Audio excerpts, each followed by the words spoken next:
Here's one you may not know. An alternate camera angle showed that actually Chauvin's knee was, in fact, not on his neck, at least not for the entirety, but across his shoulder blade. This is a big revelation. And here you can see down in that area the leg placement of the officer, correct? Yes, sir. And based on your observation of this photograph, it appears that the shin is coming from the top of the shoulder across the shoulder blade, correct? Yes, sir. And the Minneapolis police chief claiming that Chauvin broke protocol. It's most interesting to me that everyone needs to understand. I need you guys to follow me here. It's not what the defense said, though I think they've done a very good job.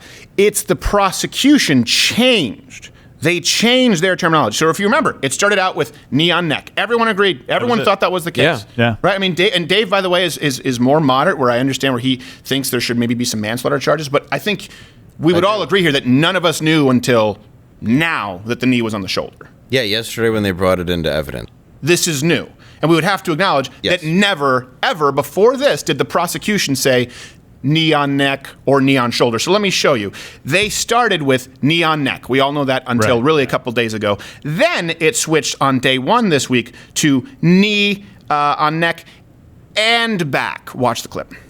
We're going to ask at the end of this case that you find Mr. Chauvin guilty for his excessive use of force against George Floyd that was an assault that contributed to taking his life, and for engaging in eminently dangerous behavior, putting the knee on the neck, the knee on the back for 9 minutes and 29 seconds without regard for Mr. Floyd's life. Now, see, it gets worse. Yeah. Because that started with like a knee on the neck, knee and on the back, which had never been acknowledged. And you know that if people were watching this live and they're going, what, knee on the back? What is he talking about? Did he just have a brain hiccup? Did he just have a Joe Biden moment? Yeah. But then it progressed to yesterday, where then they were acknowledging, this is the prosecution now saying knee, not knee on neck and back, knee on neck or back, maybe back. Here you go. If someone is handcuffed and you're using your knee on their back or shoulder to gain control, do you leave it there for an extended period of time?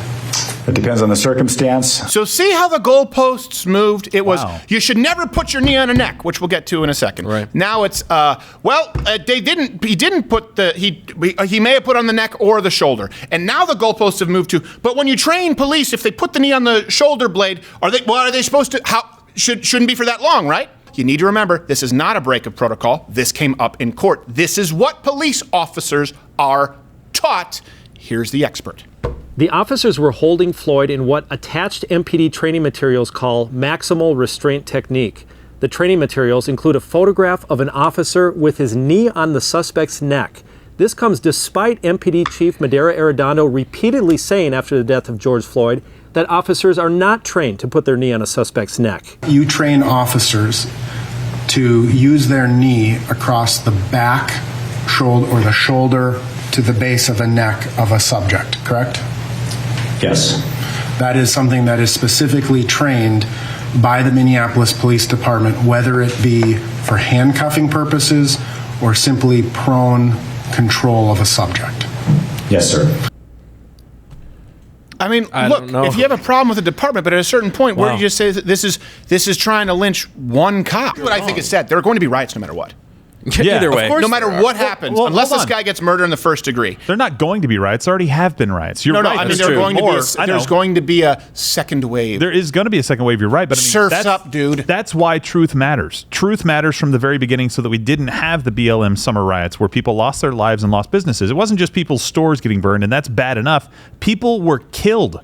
Yeah. In far less including black police officers, publicized ways because they just didn't put it out there. Yeah. Well, and also, it's not going to be able to be politicized the way that it was, and they're not going to be able to scare people to being in their house anymore with a virus, and people are going to fight back, and that's what is another level of danger that can come with this. Yeah, I think that the next time riots happen, I think you're going to have a lot of people going, nope.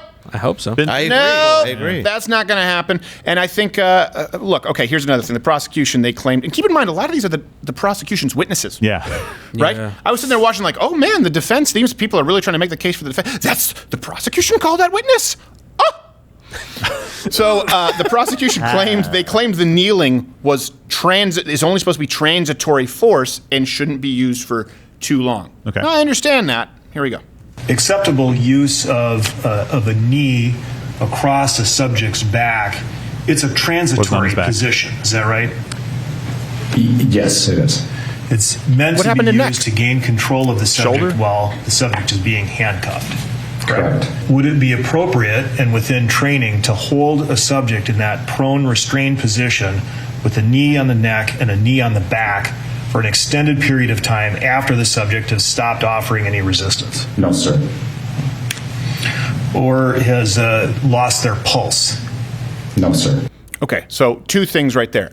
There are two separate issues, and this is the trick that happens after he stopped resisting. Well, he didn't stop resisting. After there's no pulse. They couldn't know that there was no pulse. They couldn't know officially that there's no pulse at that moment. That's especially when you have a violent and hostile crowd. Now, he said transitory position. Here's my question. Transitory to what? This is the context and you take. Typically what happens is you arrest someone, you chase him, you get him down to the ground, you hog tie him, you tie up their legs, you tie up their hands, and you get them in the car. Right? That's the transition. Yeah. In this case, he was kicking the cops while in the car, which we'll get to in a second. No one talks about that. It was acknowledged in court that he kicked the cop. He was violently resisting arrest. He was obviously out of his mind, and he requested to be put on the ground. So at this point, transition to what? To back in the car where he fought the cops? The context there matters. During cross-examination, this is important because initially the prosecutors were trying to say, obviously a police officer should de-escalate, and there was nothing that would suggest in the crowd any kind of a danger, because the defense attorneys were trying to say, look, there are distractions. And the expert witnesses said, there are scenarios where you actually would not perform CPR if you're in an environment where not only a hostile environment, but a lot of people, because officers do routinely get attacked by people from the crowd. That was all addressed. Then the prosecutors came up and said, but really here, there would be no reason for the officer to escalate at all because the crowd was in no way violent. Now you have the defense attorney, and I recommend you go watch everything, cross-examining Police Lieutenant John Merkel, I don't know, I've only read it. Some really good questions regarding the bystanders. And I also love that the second portion of this forced CNN to pay some serious FCC fines. Sir, in terms of the use of force and the continuation of the use of force, you were just shown Exhibit 184. I'm going to ask to republish 184.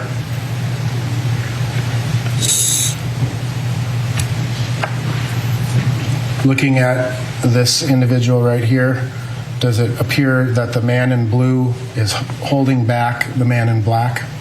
Yes, sir. The guy with the boxing shirt on? Yes, sir. He's holding back.